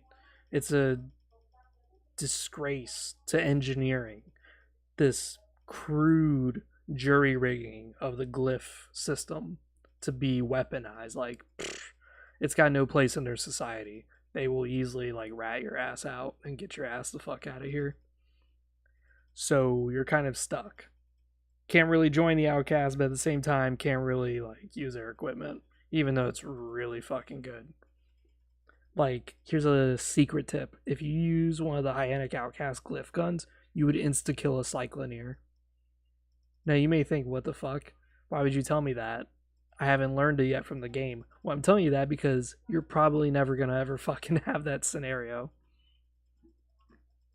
But when it comes to a Cycloneer, which is just this massive beast of pure strength, and you hit him with that and he fails an endurance check, mind you, Cycloneer are not that endurance like high. They're more strength high. So yeah, now they're just gonna convulse as their muscles like tear itself apart. Like, pfft. So I'm gonna have stuff like this in the game where there could be an easier way of fighting so and so creature. There could be an easier way of fighting someone or dealing with a problem. But you as the player need to discover that. You as the player need to reach out and figure out with other players what they have discovered. And then, of course, you need to make sure that your character finds that out somehow. So it's going to be very interesting. It's going to be something that I'm intending to be extremely difficult. And it's going to force players to like share their stories and talk to each other and say, wow, I can't believe I got absolutely butt fucked by this. And then another player goes, yeah, I got fucked by something similar to that too. But then the second go around, I use this device. And then they start taking down notes. Use this device because apparently it works. Or you could just spread misinformation just to fuck someone else's game up. I don't mind. I'm not going to correct you if you say something that's wrong. I'm just going to let you experience it. Like, you may decide, you know what? I'm going to fight a Cycloneer with the gold mining device because that should work. It's like, okay, dude, go ahead. Wow, that didn't work. And now my character's dead. My character that I spent like 6 sessions building. Yep. So let's create a new character. Where do you want to start? So that's gonna be the fun stuff. I'm gonna really enjoy it.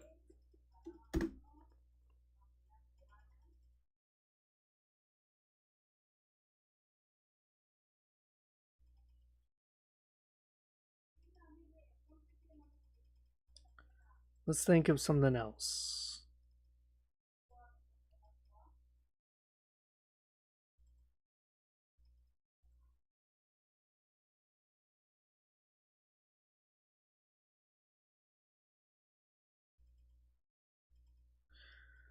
What's another term for sand?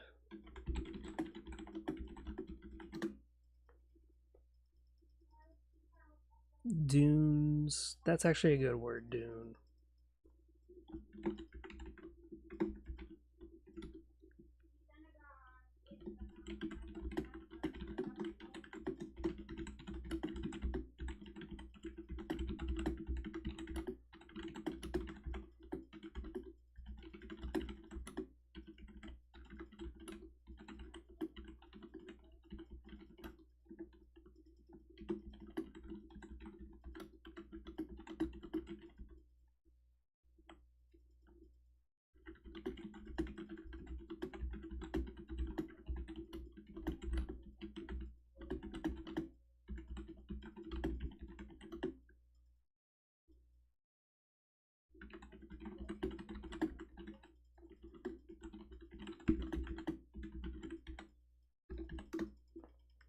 There we go.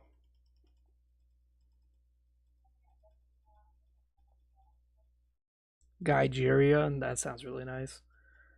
I'm gonna do Dunic Coma. So when you're attacked by grain harpies and they get you, you're gonna be paralyzed into a coma. I shouldn't say coma, I should just say paralyzed.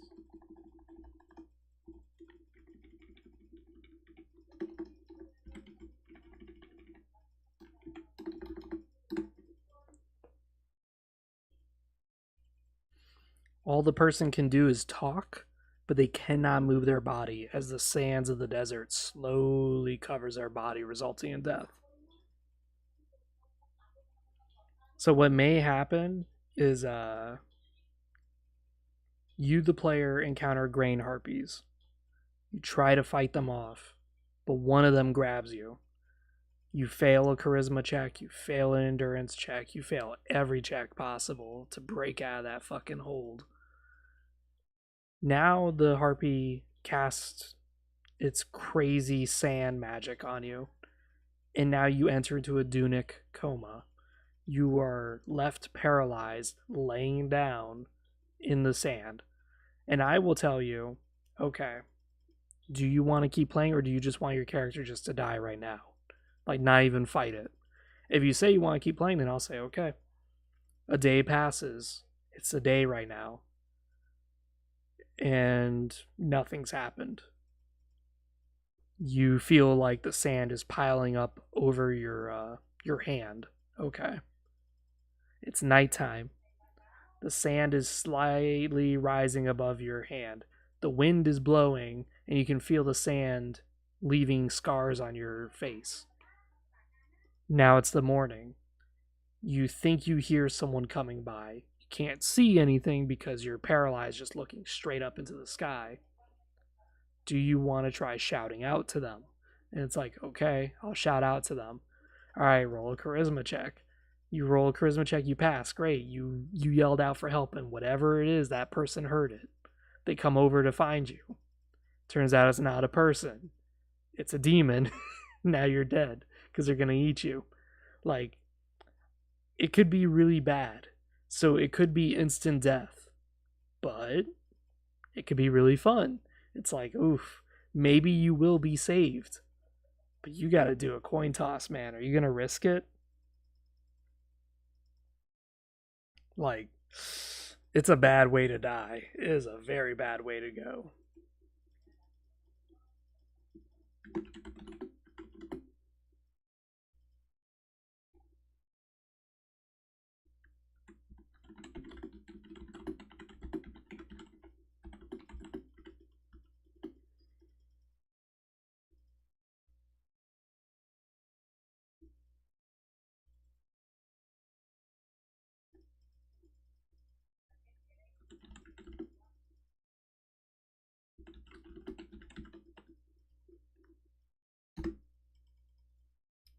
Yep.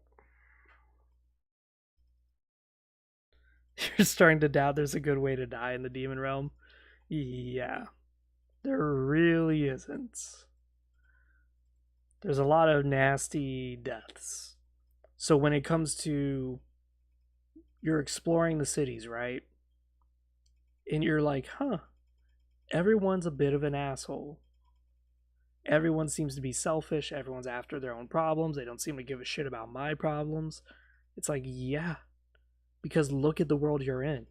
It's savage. It's tough. In order to prosper, you must embrace those qualities, or you're fucked. You may try your hardest and say, no, I'm going to be a noble knight. I'm going to care about my fellow Hilden brothers. Try your best, dude. Try your best.